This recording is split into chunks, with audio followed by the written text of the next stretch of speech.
I see that. See that bling right there?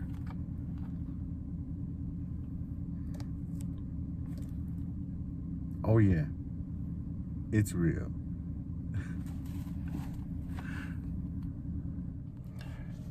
So in 2017, he had 68 solo tackles. He was tied for the 5th in that department. Targets, he was targeted 109 times, 2nd in the league. Receptions allowed, he was 63rd. He was 3rd.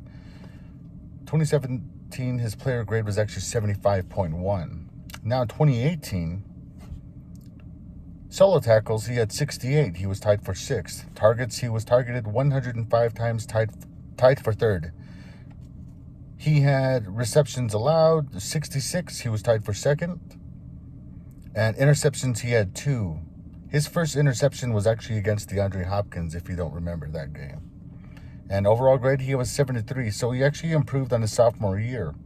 Now, remember that first year in 2017, he was under Dick LeBeau and one Mike Mularkey. 2018, we get Coach Mike Vrabel and Dean Pease as he brings on board. 2019, we have Dean Pease as well. Hold on to that, people. Solo tackles, he's 36, tied for 77th. He's targeted about 46 times, tied for the 92nd. Out of those 46, the receptions allowed was 30, and he was at a 76.2. Now, he had injuries in 2019, both October and in December. Missed a few games, and he comes back in 2020. Where his solo tackles, he had 11. He was targeted 15 times, and he allowed 12. No interceptions, and he had an overall grade of 58.7. He's currently on a free market. I believe he has a interest in interview with New York Giants coming up here on Sunday. Could be Saturday. Then he's on the road again to Philly with the Eagles. How do we feel about that? You know they need depth. They need any help they can get over there. With Doug Peterson gone late in the season. And it seems like he's struggling. We go back to a Ravens game where we're putting him up against a 311-pound 6'3". Are we really going to have him go and tackle something like that? Are we here questioning his heart, his work ethic? Some people think so. And everybody here, I just wanted to touch on something real quick. Now, we're talking about a lot of these players leaving here, this Titans team, going on to future endeavors, wherever that may be.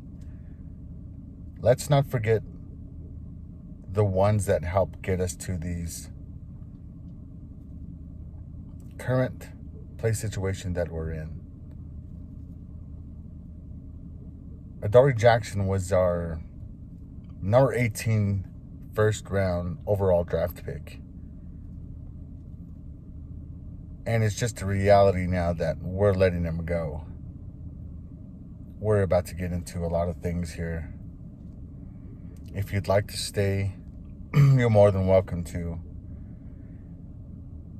And we're about to get into it. So you know who I am, what this is, and what you need to do. Let's set the edge.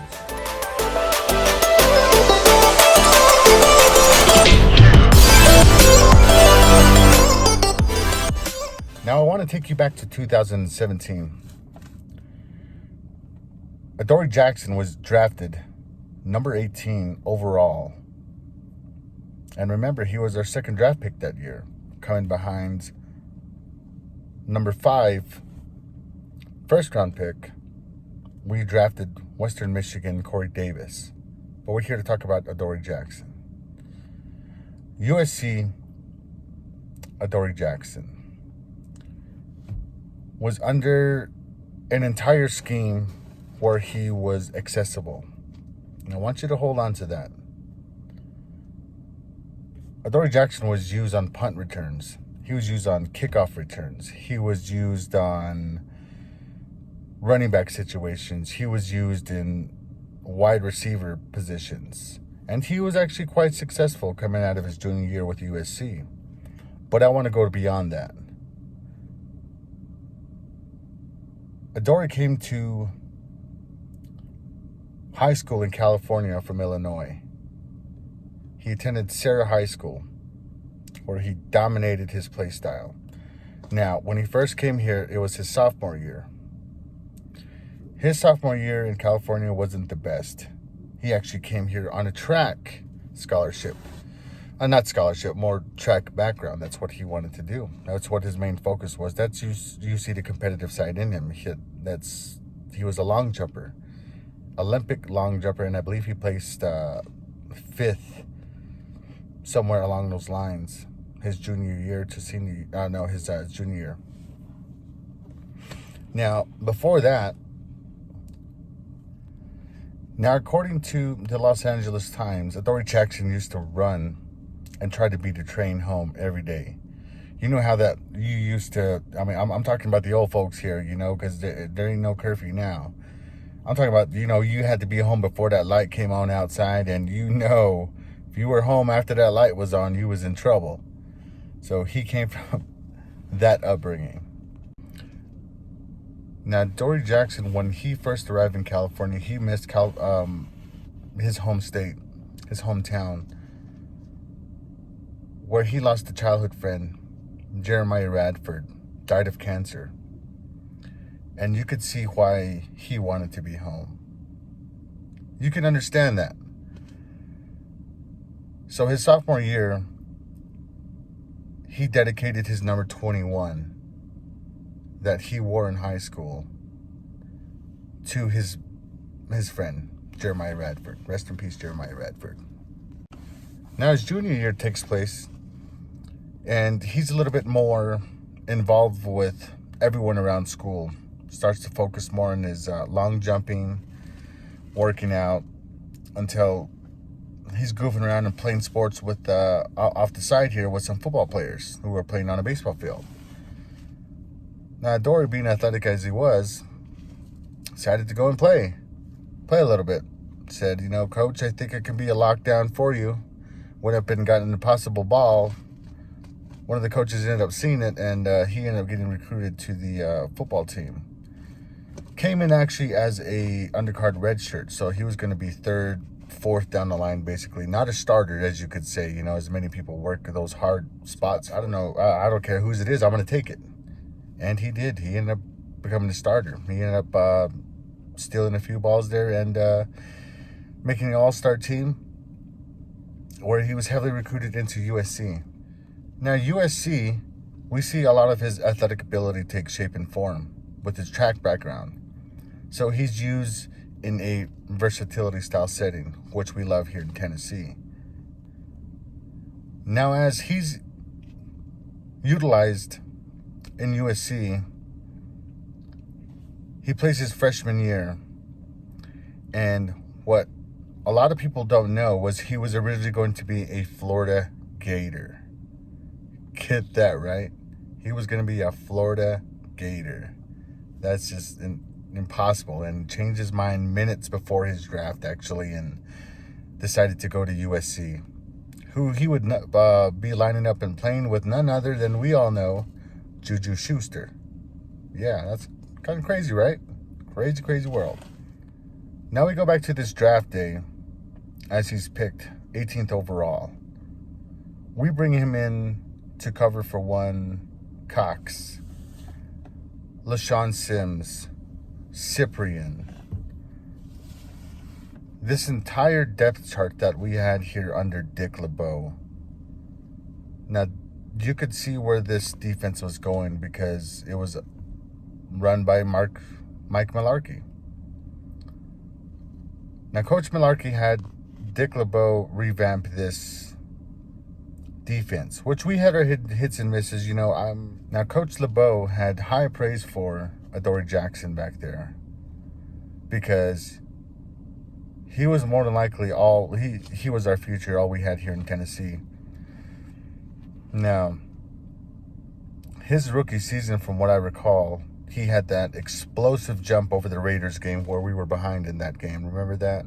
We needed that spark, and he jumped over the kicker and it was amazing to see. But you could already tell and kind of understand, like, coach saying, hey, we got to protect our investment. Don't be doing stuff like that, you know. We're in a different play style now. We're not in college. And you could see it. You could see that aggressiveness that he once had, that recklessness. He kind of toned it down a little bit. Now coming to our sophomore year in 2018, where he had a better breakout season under one coach, Dean Pease, and Mike Vrabel. Dean Pease was able to help this secondary group, not only with one Kerry Coombs out of Ohio State, but Mike Vrabel in general. They were able to revamp this entire defense because we had Malcolm Butler coming in. He was finally healthy, and we had our hits and misses with him as well on injuries. Adoree actually played the entire sophomore season here with us in 2018. He was great, and I just don't understand why he didn't even make a Pro Bowl year that year. Now 2019, we go and play against, I want to say the Chargers. I want to say it was the third quarter where he hurt his foot. And not only that, it wasn't that. It had to have been something else. But I want to say his sophomore and junior year, we took snaps away from him. And we're going to come back to that. So his junior year, we understand his role on this team. His junior year, he's used more as a corner role, right? He's staying back there. But he's had injuries. He's had 2 injuries, remember? October, he suffered an injury against the Chargers. We were in London that time. Derrick Henry finally went off, and we finally won the game against Phillip Rivers. That was a close game. You got to go back and watch that game. I was at the edge of my seat. You all remember that game. I'm pretty sure y'all remember that game. Exciting nonetheless. You know, I mean, both kickers missed field goals, which was the crazy part of it all. And then we had Derrick Henry finally come off just a little bit, you know. Exciting game nonetheless. Now we're going to fast forward to, now he missed that next game. I believe it was I don't want to say it was the Browns. We had somebody week 7. I think it was no, it's Chargers. It was East Coast. I want to say we missed a game with the Rams. I don't remember. I don't recall. It may have been Seattle. I don't recall. But anyhow, we had another game on December 1st, or early that year.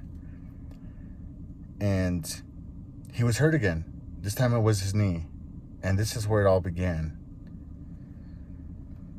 So he sat a couple more games, and he was able to come back for the playoffs, right? Because he missed the last 3.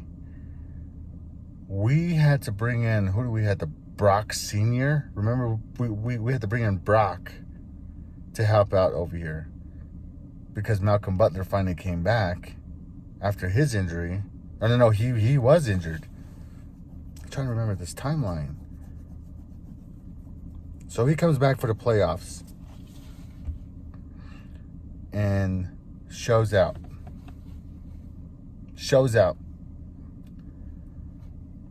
Plays great against the Patriots. Awesome against the Patriots, actually. You know, that's where I really started to notice Adoree. Like, he's really stepping it up. We might have to really pay this guy eventually. You know, he might be our number 1 eventually. And then we had the Ravens game, and he balled out the same way. This same energy we had, it was great. And I'm not sure about the injuries going into the Chiefs game with the secondary, but you hardly noticed Adoree Jackson out there. It's not that we were getting killed by Hill, because let's face it, Adoree Jackson was here to plan for Hill. This was our adversary. This is what we needed to do. This is our track star. Now we're coming into his 4th year. where we've given him his option before this injury in September. He hurts his knee a couple days prior to the Denver game, week 1 Denver game. And he's out the entire season pretty much until the last couple of games here, last 3 games here.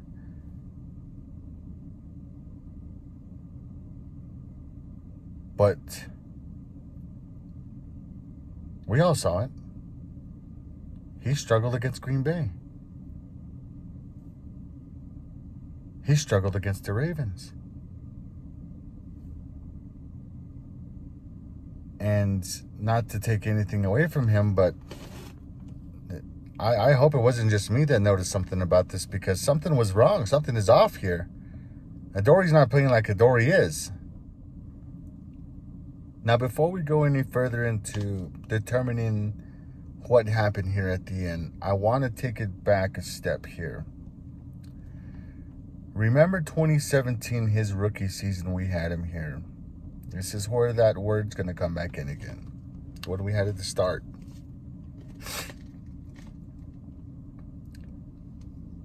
How we had used him.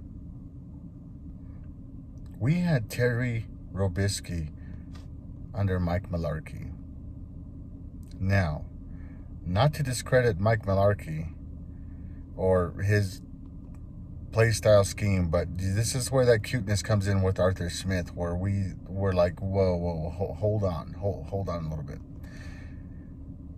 Now, in some of the interviews, you can hear Coach say that they wanted to take away a little bit more from him and progressively move him into a more dominant cornerback role. Now, with his injuries, it limited him. 2018 and 2019, where he kind of stumbled a little bit with his returns. Who did we bring in? We brought in Khalif Raymond, and we brought in one Adam Humphries, right? Now, why do you think we brought these guys in? Exactly. We brought him in to help with the kick return. Greg Jennings is also one to mention. We brought in 3 other people because we had that muffed punt against Kansas City, where Adoree got laid out by Sorensen. Now, this goes back to that game against the Kansas City Chiefs in 2018 when he should have called that fair catch. He didn't. And he got hit. He suffered a minor concussion, and he ended up having, I believe it was a foot injury again. But we gradually pulled him from that role. Remember that game? And you got to remember, it wasn't just that game. He looked kind of sketchy even a couple of games there, because remember, he was pulled completely from kick returns. I don't even think we had him in that. But we had him more in punt returns. So now if we have him in more punt returns and he's muffing those against key games and key situations where we should have won, because he also did this against the Colts, remember? Yes, he did. He put us in bad field position. Now, to say that we actually got greater field position after that is an understatement. But just go back and watch that punt that he missed against the Colts. It put us in a bad situation. And these games could have gone either way because of that. Understand this as well. If we have Adoree Jackson out entirely of 2020, Khalif Raymond on and off, Adam Humphries, who's out because of concussion, we don't have Jennings anymore, and he was on and off in the 2019 season as well. The only time we really saw Jennings was that punt return in 2018 when we got so excited for winning because we beat the Patriots, and that was finally enough footing for us to say we might do something. Not only to see them again in 2019 in the playoffs in their first round, but I want everybody to realize and understand this is something that you could all say that it was a long time coming. Now, we look for players here in Tennessee that are accessible, that can do more than one job and can be readily available. Are we questioning the man's heart? I don't know. Can we question his work ethic? Yeah, I could say so. Any given Sunday, any player's work ethic is questioned. Not everybody's going to be 100% going out on the field. It just doesn't work like that. You have soreness to work out. You have injuries to roll over. You have how you feel for the day. You have your weather, how you ate that week. Everything plays into effect here. Your social, mental status, everything plays into this thing entirely. Not to say that the man fully healed and he was moving on from his friend. Who knows? Maybe he just really needed that comfort, that down-home comfort that he wasn't getting from anybody here around the lake, because he was really close with Logan Ryan. Logan Ryan took him under his wing and put him in the greatest possible positions where he needed to be successful.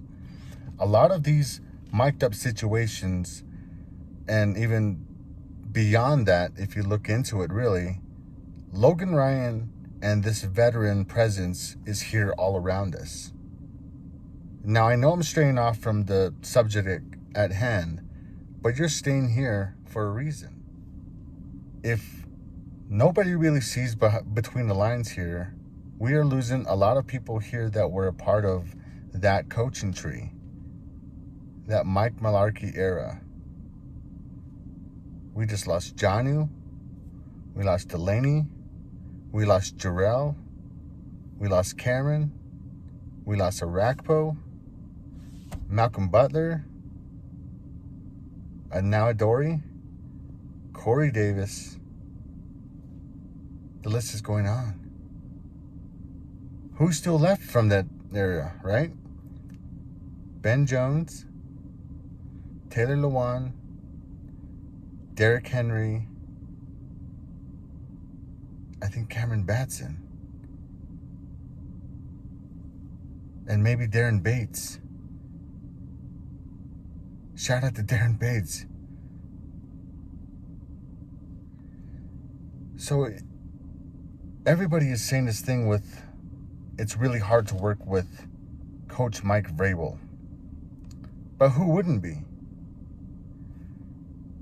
I wonder if everybody's asking themselves now, like, oh, it's really hard to coach for Mike Vrabel. How do you think Jonnu's going to be when he goes up to the Patriots? Do you think he's going to expect that same treatment here with Mike Vrabel? I think he was actually treated a lot better here with Mike Vrabel than he's going to be up there at the Patriots. People need to understand this coaching tree. You know, this. It's okay to yell at your players. It's fine.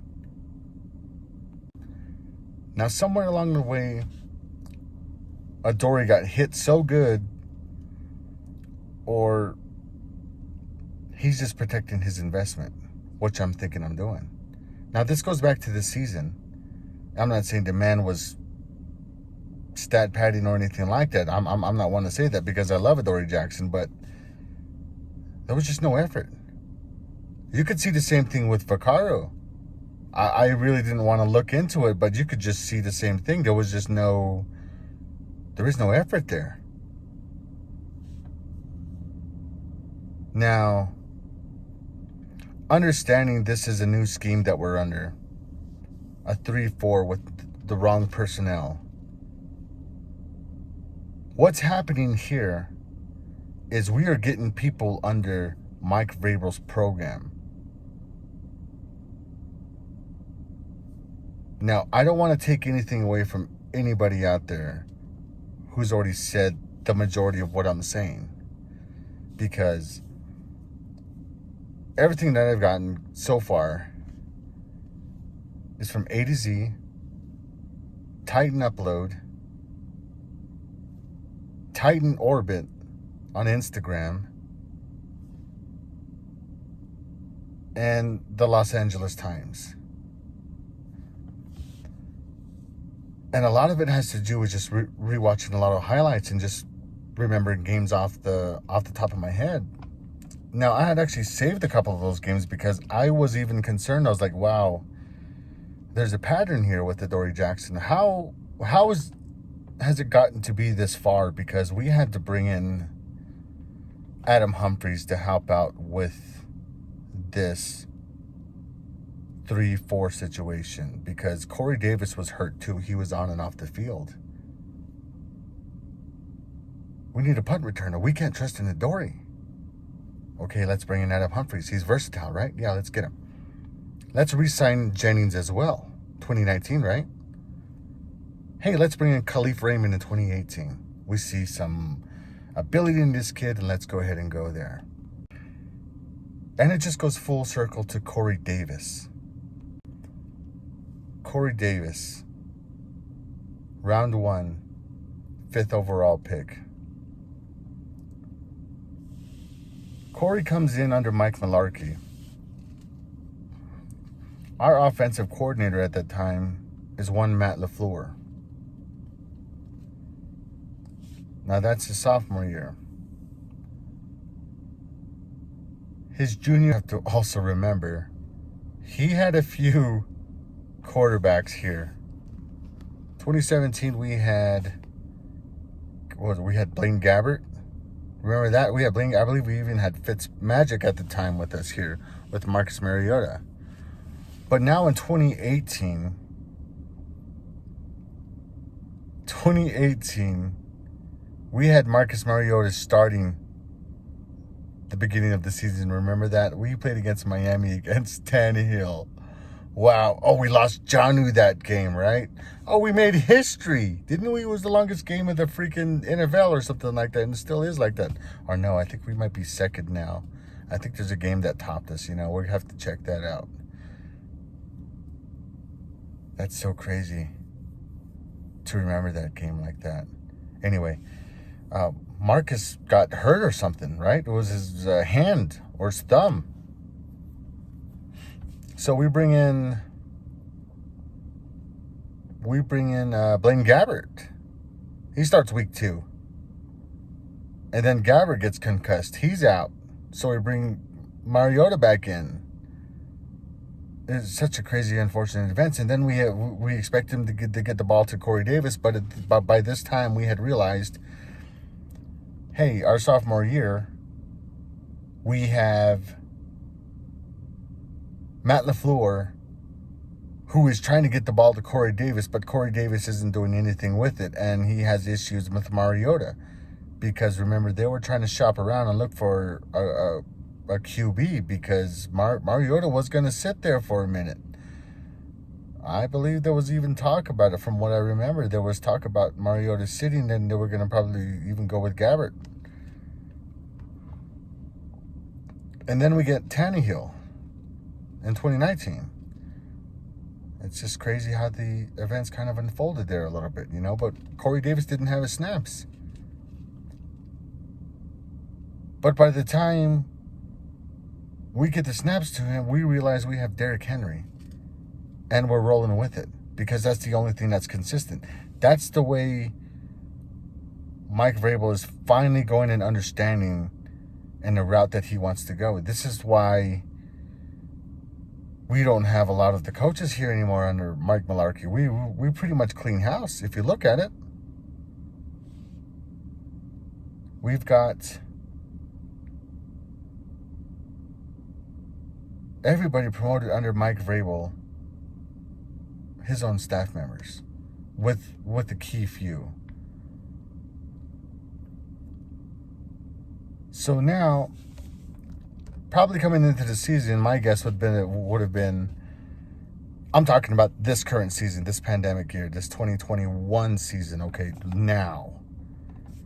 If that talk with John Rabel and Corey Davis had involved anywhere of him getting more reps involved, because the way I see it is how I had already said we were going to lose Jonnu Smith, we were going to lose Corey Davis, and here we are.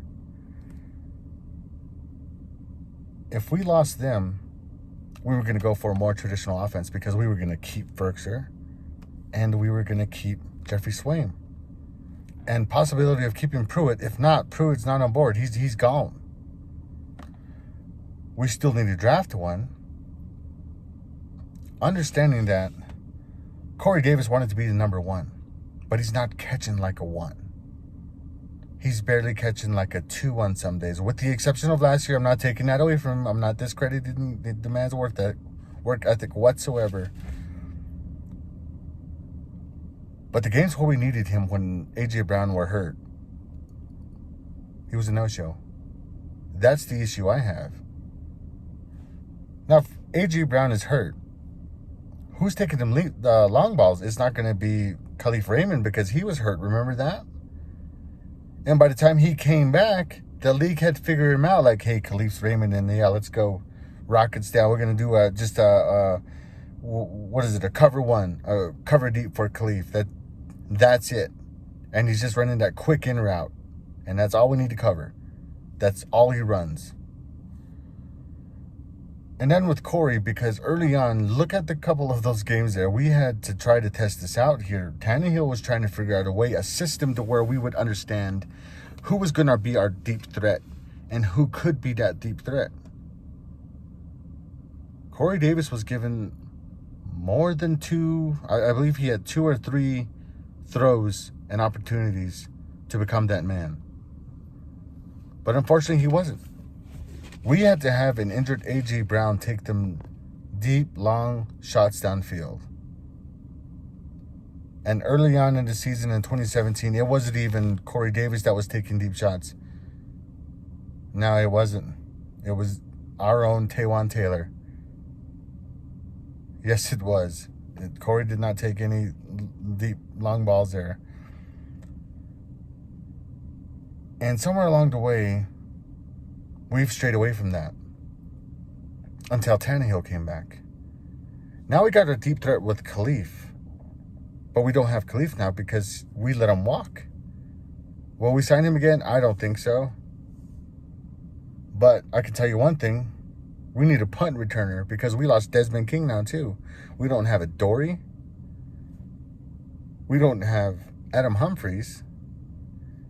And now we don't have Greg Jennings, Darrington Evans, who's been injured majority of the season. Are we going to have him back there more, is what I'm saying.